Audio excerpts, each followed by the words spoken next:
Ümumi təhsilin təşkilinə dair pedaqoji tələblər. Bugün sizinlə ümumi təhsilin təşkilinə dair verilmiş 9 tələbdən və ya prinsipdən danışacağıq. Əvvəlcə onu qeyd edim ki, ənənəvi təhsildən fərqli olaraq hər birimizin bildiyi kimi kurikulum sənədinə əsasən artıq təlim prosesi subyekt-obyekt əlaqəsi yox, subyekt-subyekt əlaqəsi daşıyır. Bu o deməkdir ki, təlim prosesində təhsil verənlə təhsil alan bərabər hüquqludur. Eyni zamanda qarşılıqlı ünsiyyət şəraitində təlim prosesi qurulur. Şagirdin seçimlərinə önəm verilir, onun maraqları nəzərə alınır. Eyni zamanda şagirdin tələbatları proses zamanı ödənilir. Şagirdə şəxsiyyət kimi yanaşılır və şagird şəxsiyyət kimi formalaşır və s. Bir sözlə, subyekt-subyekt əlaqəsinə əsasən qurulan dərslərdə eyni zamanda şagird artıq müstəqil fikrini ifadə edə bilən, özü araşdıran, o biliyi müstəqil araşdıraraq tapan tərəfdir. O pasiv şəkildə biliyi qəbul edən tərəf deyil, dərsdə fəaldır, özünün istəkləri, seçimləri var və bu dərs zamanı nəzərə alınır. Bunları nəzərə alan müəllim eyni zamanda 9 indi qeyd edəcəyimiz prinsipə öz qurduğu təlim prosesində əməl etməlidir. Hansılardır? Pedaqoji prosesin tamlığı. Pedaqoji prosesin tamlığı ümumiyyətlə təhsilin öyrədici, tərbiyə edici və inkişaf etdirici olmasını nəzərdə tutur. Burada öyrədici dedikdə biz onu nəzərdə tuturuq ki, hər birimiz dərsə girdiyimiz zaman bizə həmin gün üçün dövlət standartına, alt standarta əsasən hədəfimiz, təlim məqsədlərimiz var və bu hədəfə çatmaq üçün müəyyən fəaliyyətləri yerinə yetiririk. Həmin hədəf üzrə, təlim məqsədi üzrə şagirdə ötürdüyümüz biliklər dərsin öyrədici hissəsidir. Biz bu bilikləri təkcə, yəni bilik halında, hazır elmi bilik, nəzəri bilik şəklində təqdim etməklə kifayətlənməməli, eyni zamanda bu biliyin mahiyyətini, əhəmiyyətini şagird aşılamalıyıq. Bu şagird bilməlidir ki, bugün öyrəndiyi biliyi həyatda qarşısına çıxan hansı situasiyada necə tətbiq edəcək? Yəni, biliyin mahiyyəti, əhəmiyyəti öyrədilməklə onun tərbiyə edici funksiyasını da yerinə yetirmiş oluruq. Şagird biliyi öyrəndi, harada necə tətbiq edəcək bunu öyrəndi, həyati bacarığa çevirdi. Həm öyrədici, həm tərbiyə edici funksiyasını yerinə yetirməklə eyni zamanda inkişaf etdirici funksiyasını da yerinə yetirmiş oluruq ki, bu zaman biz pedaqoji prosesi tam şəkildə yerinə yetirmiş oluruq və bu prinsipə əməl edirik. Sizlə danışaq şəxsiyyət yönümlülük prinsipindən. Şəxsiyyət yönümlülük prinsipi şagirdlərdə idraki, ünsiyyət, psixomotor bacarıqlarının inkişafı ilə onlarda həyati bacarıqların formalaşdırılması və milli və bəşəri dəyərlərin formalaşdırılmasıdır eyni zamanda.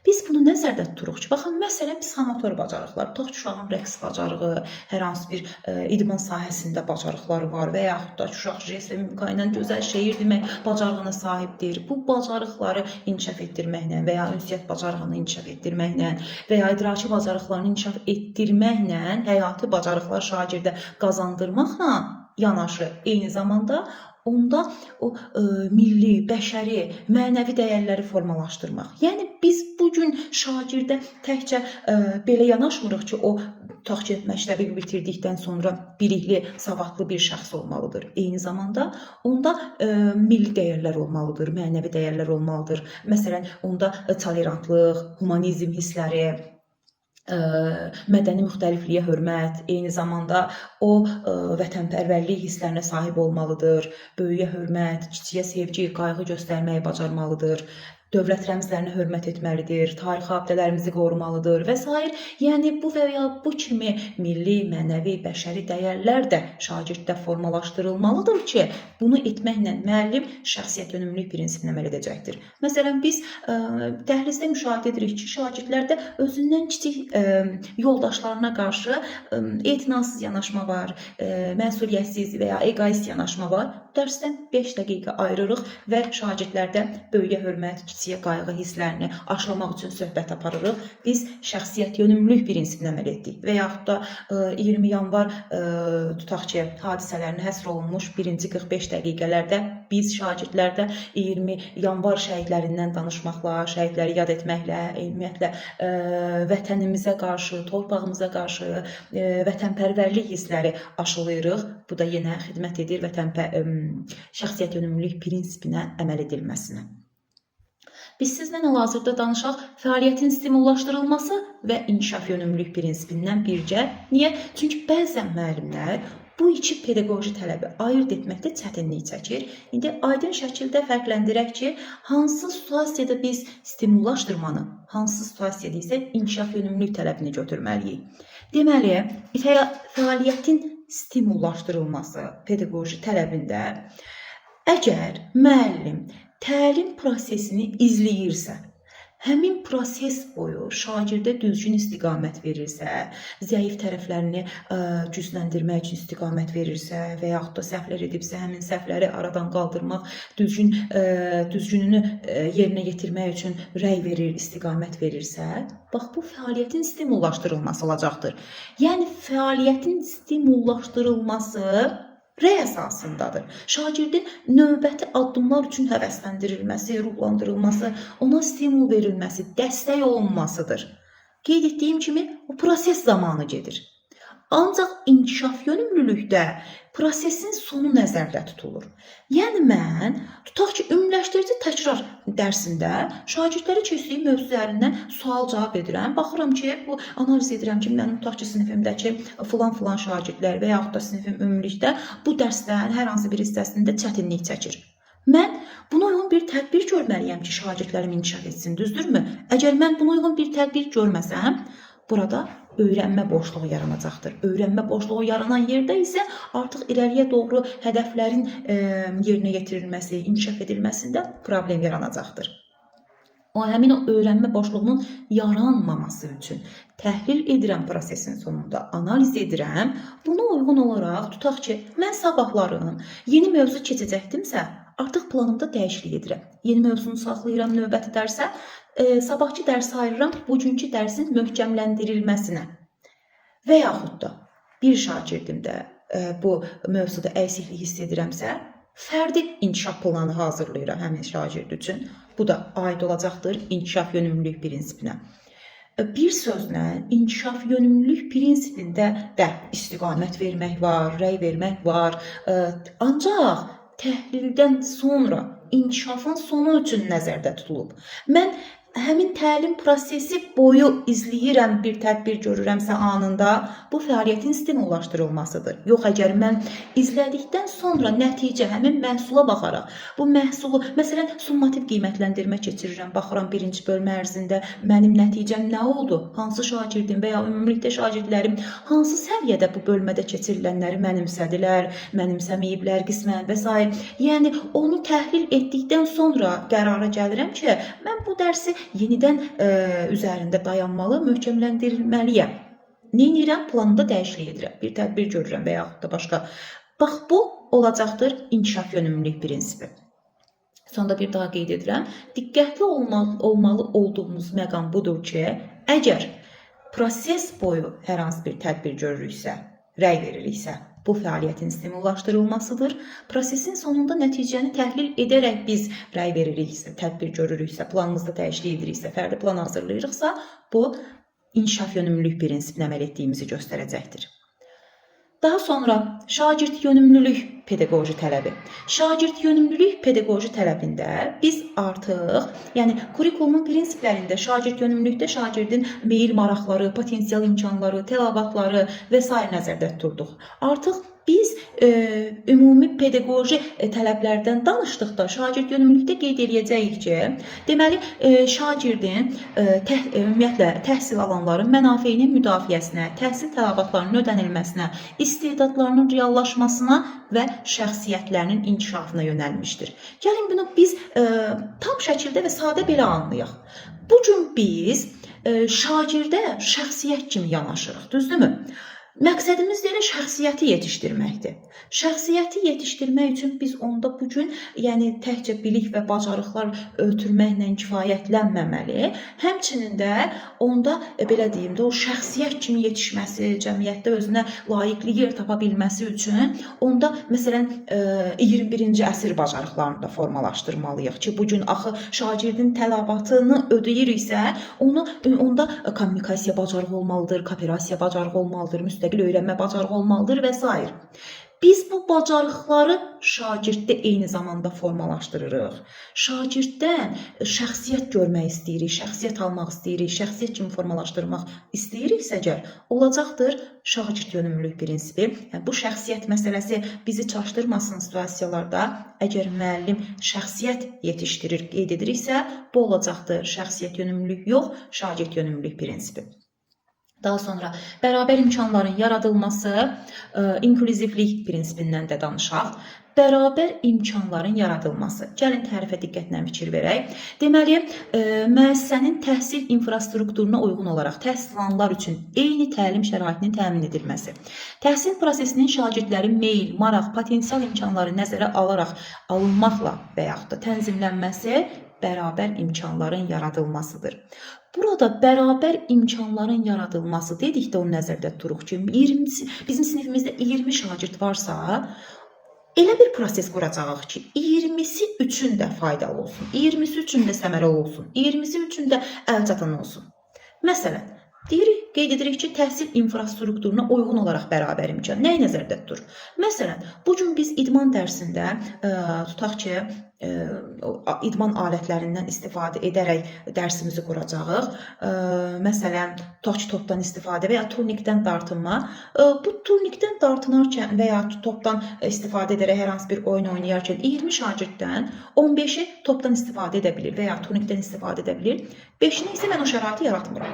Onları kənarda qoyuram. Neynəmiş oldum? 15-inə yaratdım, 5-inə yox, deməli bərabər imkanları pozdum. Və yaxud da kompüter otağında kompüter 10 sayıdır, 10 ədəddir. Mənim isə 20 şagirdim var. 10 şagirdimi kompüter arxasında əyləşdirdiyim halda 10 şagirdim kənarda qalır. Mən nə oldu? Yarısına həmin imkanı yaratdım, yarısını kənarda qoydum. Və ya qərəzli yanaşdım və ya ayrı seçintili etdim. Əgər 20 şagirdin 20-sinə də kompüterdən istifadə şəraiti yaratmadımsa, bərabər imkanlar yaratmamış hesab olunuram. Yəni, məktəbin infrastrukturundan bütün şagirdlər bərabər istifadə etməlidir. Bax, bu olacaqdır bərabər imkanların yaradılmasına. Daha sonra biz burada qeyd etdik sizlə, deməli, infrastrukturdan danışdıq. Şagirdlərin meyil, maraq, potensial imkanlarının nəzərə alınması. Baxın, məsələn, ola bilər ki, mənim sinifimdə natiqlik qabiliyyəti yüksək olan şagird var. Tutaq ki, eyni zamanda rəsm qabiliyyəti yüksək olan şagird var. Mən əgər rəsm qabiliyyəti yüksək olan şagirddə debatda daha yaxşı iştirak etməsini tələb edirəm, natiqlik qabiliyyəti yüksək olan şagirddən isə gözəl rəsm çəkməsini tələb edirəm, mövzu üzrə illüstrasiya yaratmasını tələb edirəm. Nə oldu? Onların potensial imkanlarından düzgün istifadə etməməklə bərabər imkanları pozdum. Mən həm potensial imkanını müəyyənləşdirməliyəm, bilməliyəm mənim hansı uşağım hansı potensialdadır. Eyni zamanda da tutaq ki, ona uyğun tapşırıq verirəm, ona uyğun fəaliyyətlərə cəlb eləyirəm. Bununla da potensial imkanından istifadə etməklə bərabər imkanlar yaratmış olacağam. Və ya meyil maraqlarının nəzərə alınması, tutaq ki, şagird hansı təlim üsulundan istifadə etmək istəyir və yaxud da ki, onlar maraqları hansı yöndədir. Bax, onun şagirdlərin ümumi olaraq marağına uyğun, məsələn, mən dərs vururamsa, bu olacaqdır yenə də bərabər imkanların yaradılması. Burada daha sonra qeyd edəcəyik sizinlə, məsələn, öyrənmə tərzləri ən əsas.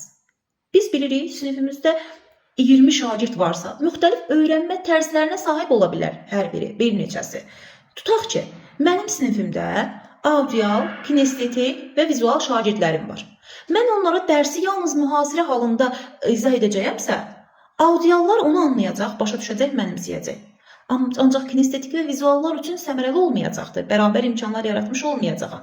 Əgər mən təkcə mühasirə ilə məhdudlaşmır, Eyni zamanda vizuallar üçün tutaq ki, əyani vəsait gətirirəm. Məsələn, biologiya dərsində tutaq ki, həmin o nədən söhbət gedirsə, həmin o bitkini gətirirəm məsələn. Və yaxud da mən kinestetiklər üçün danışdığım dərsi səhnələşdirirəm, rol oyundan istifadə edirəm və ya simulyasiyadan istifadə edirəmsə, deməli mən nə oldu?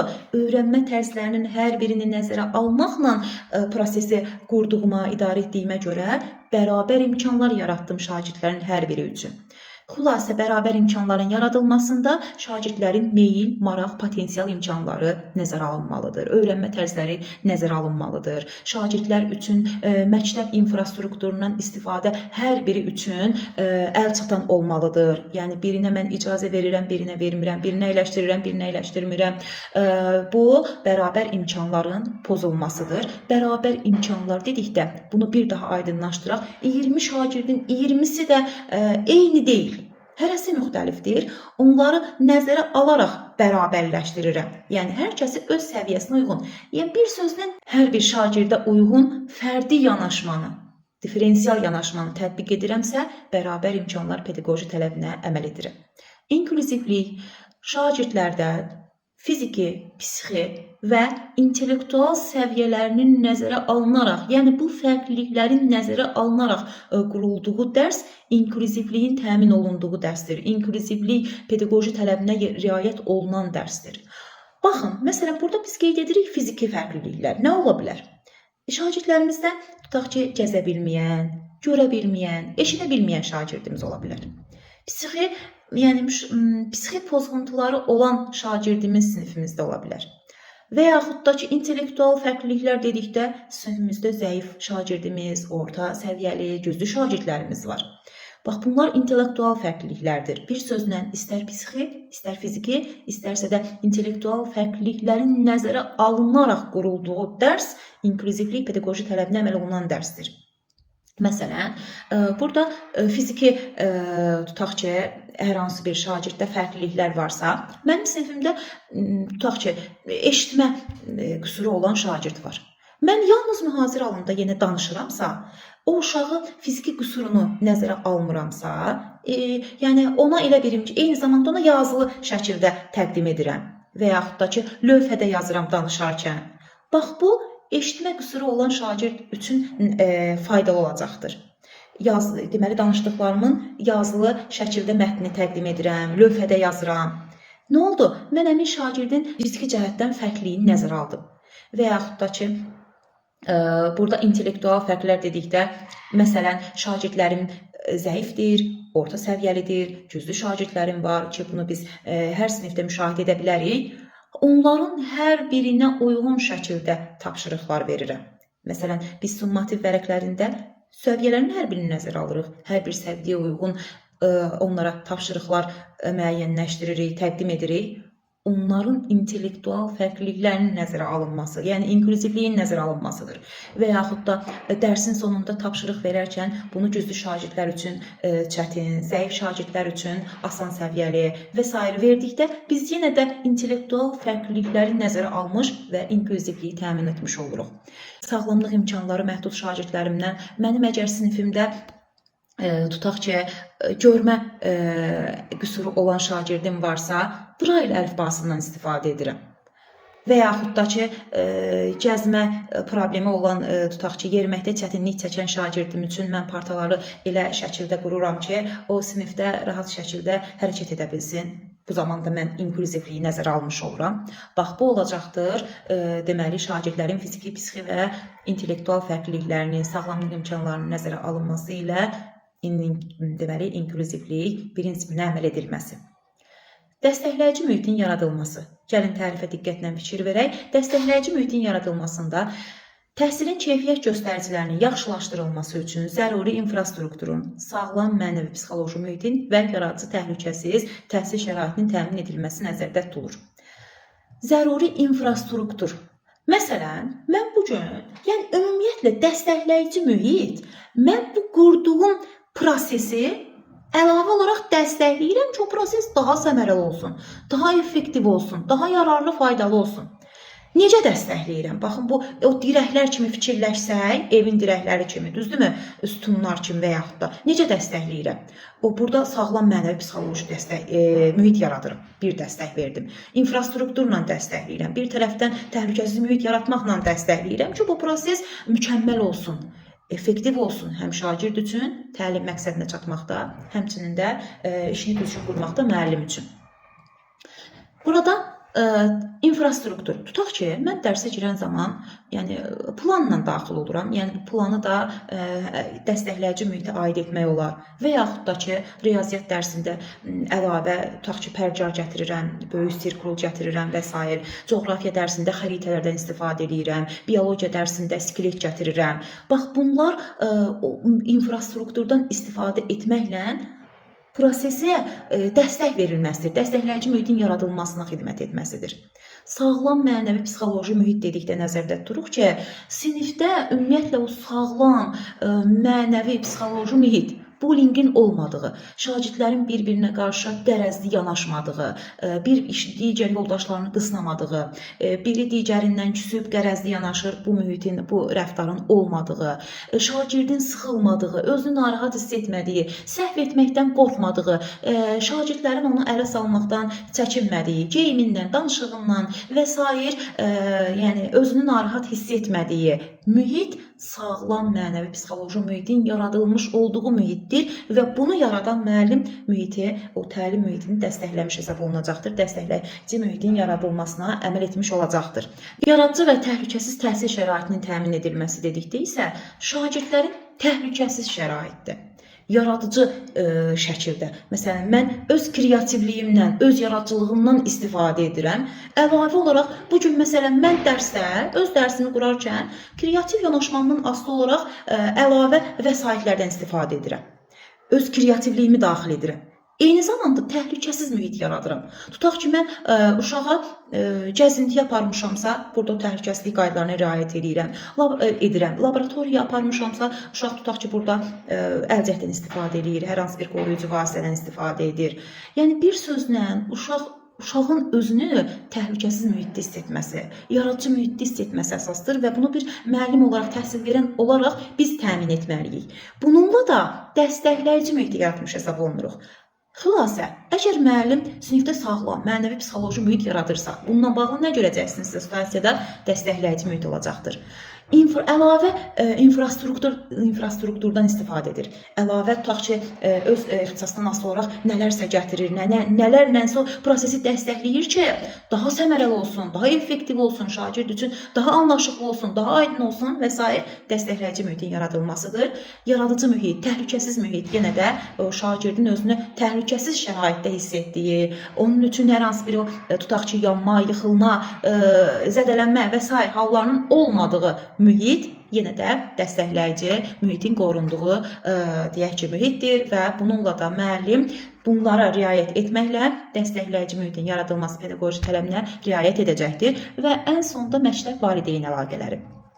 Məktəb valideyn əlaqələrini situasiyalarda asanlıqla fərqləndirə bilmək olar. Ona görə ki, burada ən çox söhbət gedir valideynlə məktəbin əməkdaşlığından. Tutaq ki, valideyn iclaslarının keçirilməsi, valideynlərə tez-tez məlumat verici, tutaq ki, söhbətlərin aparılması, mesajların göndərilməsi, onların prosesə cəlb edilməsi. Bir sözlə, valideynlə məktəb arasında əlaqənin möhkəmləndirilməsi. Hansı ki, biz qeyd etmişik ki, bu məktəb, valideyn və müəllim üçbucaqın tərəfləridir və hər biri olmalıdır ki, nəticə olaraq şagirdin aldığı məhsul keyfiyyətli olsun. Şagirdi biz istədiyimiz kimi, şagirdin daha doğrusu özünün istədiyi kimi gələcəkdə, cəmiyyətdə yararlı bir şəxsiyyət olması üçün, özünə layiqli yer tapa bilməsi üçün, əmək bazarında özünə yer tapa bilməsi üçün yetişdirə bilər. Bax, burada mütləq şəkildə məktəb valideyn əlaqələri, mütləq mütləqdir.